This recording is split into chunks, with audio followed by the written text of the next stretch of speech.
There's a long-established concept that gets bandied about, which is misery makes for great art, and I actually think this is, if we were asking a Shinto monk, I think they would laugh at this idea. Yeah. Because you're basically saying suffering's good for business, and I don't think suffering's good for business. Crazy is good for business, suffering isn't. I think suffering, or the gestalt of here I am ripping my heart open, I think that lasts for about 2 or 3 albums. At some point you have to mature into the deeper work.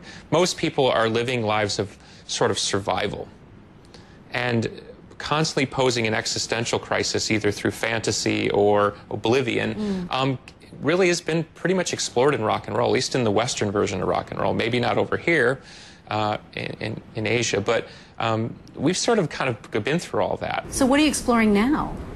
God. I once did a big American magazine was doing a thing called The Future of Rock. Yeah. And you know, they asked 50 artists, what's the future of rock? And my answer was God. And they said, what do you mean? And I said, well, God's the third rail of, like they say, what is it?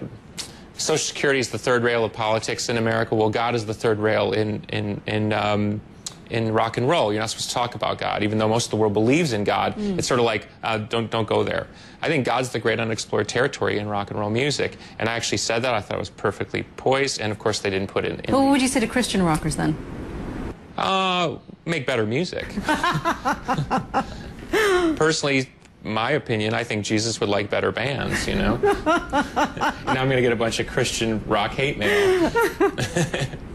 But that's interesting. Put it this way, here's a better quote. Yeah. Hey, Christian rock, if you want to be good, stop copying U2. U2 already did it, you know what I mean? There's a lot of U2-esque Christian rock. Sure. Bono and company created the template for modern Christian rock, and I like to think Jesus would want us all to evolve.